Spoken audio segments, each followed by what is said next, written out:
new inventory, increased inventory of certain books right from the widget. So it's not just an information publishing widget, it is it's an e-commerce portal as well, right? For the bookstores, you can see the clear benefit.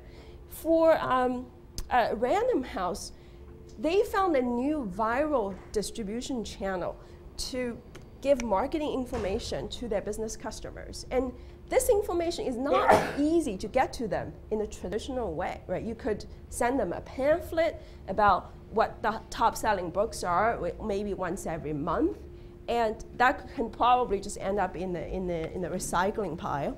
Or you could publish this information on your website and hoping that the bookstore owners will come and browse the website. But that doesn't happen very proactively, right? And same thing with like online banking. You know, I do all my banking online, right? The rate I go to my bank's website probably once a month at most, and sometimes I don't even go that often.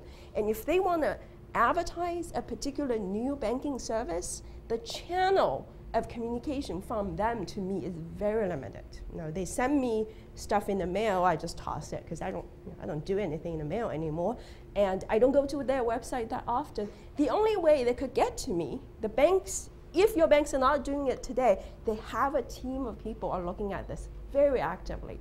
They're looking at embedding a widget in Facebook, in iGoogle, and they're looking at how they can get information to you in a way that you will actually look at. Is it about the last 5 checks that you've written and cleared? Is it about pending transactions, about your current bank balance? And on the side, when you click on the side, they may have some advertising of new banking service. That's what everybody in consumer business is talking about. Have any banks started actually doing that? Yes, some European banks are actually doing that. There's one bank in Poland actually did this. And I talked to a lot of banks in New York, and they're looking at this very actively. You know, they may not doing it today. One of the big hurdles of not doing that is security. Okay? So, and this is about the survey we did. We asked over 2,000 SMBs and enterprises what the rate of adopting consumer technology is. In particular, we asked about collaboration techniques, and over 50%, nearly 50% of everybody we surveyed say they can invest in collaboration technology in 2008. And that the survey was done at the end of 2007. 50%, that's not a trivial number. And people are building very serious applications on top of consumer collaboration platforms. EasyJet, it's an airline, right? EasyJet built a crew portal on top of collaboration. It's a SharePoint plus a little bit of their own code. Build a crew portal on top of collaboration platform. And this crew portal is mission critical business to them. It tells the flight attendants and pilots, you know, when your next flight is, where to go. It's really core to their business. AMD built a global partner site also on top of consumer collaboration technologies.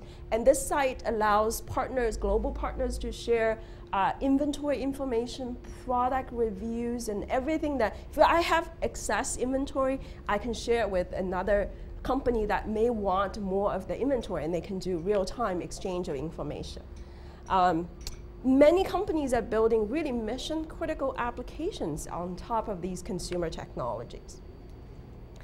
This is one of the example I use in terms of what are the new ways we can do enterprise computing. Right? So you can't see this very well, but the idea of this is a team of people distributed across the globe.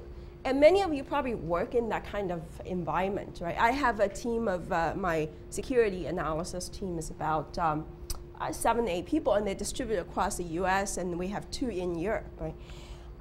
If you were working in a truly distributed team environment like I do, probably spend a lot of time on the airplane. I spend my life on United, I will say. And you probably spend a lot of time on the phone, right? But one way we could do this is imagine the people in the close by time zone can conduct their team meetings over web conferencing, which you probably do. But the content of the web conferencing can be saved in a blog entry or YouTube video, okay, if you do video conferencing. And the blog entry, the blog can be a team blog that every member subscribe to using RSS, okay? And people in far away time zone who can't make the real-time meeting can get notified, can use RSS notification to know that there's a new entry just been entered into the blog. And next day when they come to work, first thing, they can look at the blog and understand what people talked about in the team meeting, and maybe there's some action item they need to take. And our partners can also subscribe to the team blog, and they can look at certain entries that are useful to them. And we can use iPhone to sync calendars and do calendar invites and whatnot. Every piece of this technology already exists today. Okay? I don't know anybody who does enterprise operation this way entirely, but it is happening. It is happening in ways that are very subtle and maybe a little bit slow than what we think it is happening, but it will happen. So instead of using these traditional enterprise applications such as Excel and Microsoft Project and whatnot, we'll be using these consumer applications, iPhones, RSS, blogs, everything that you probably use outside of business context, and gradually you use more in the business context.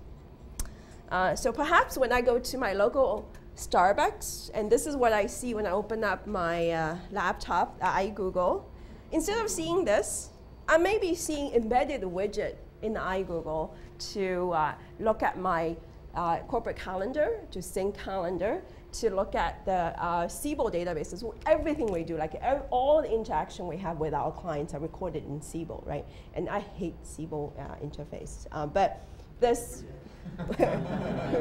In fact, when I went on training, the first 2 weeks, we did 1 day of Siebel training. The first thing the instructor said, "You will hate Siebel. I just tell you right now, but you have no choice."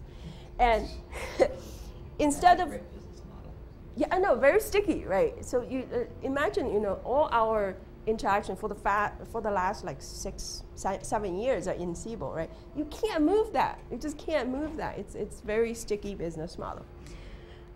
Anyway, so write your software with really bad interface, and then you ask your customers to give you money for training and all that. Tell us how you really feel. Anyway, so instead of using the clunky VPN to access Siebel, maybe there will be a widget front end to give the information to me through the Siebel database to my iGoogle interface. Maybe that could happen. And all that is you have to deal with people outside of your organization, perhaps. So you have to deal with different consumer portals, technologies, and different devices. So what that is making somebody who's operating the backend database or the enterprise infrastructure, making his job a little bit more difficult, right? Because he has to worry about how to open up a proprietary database and to be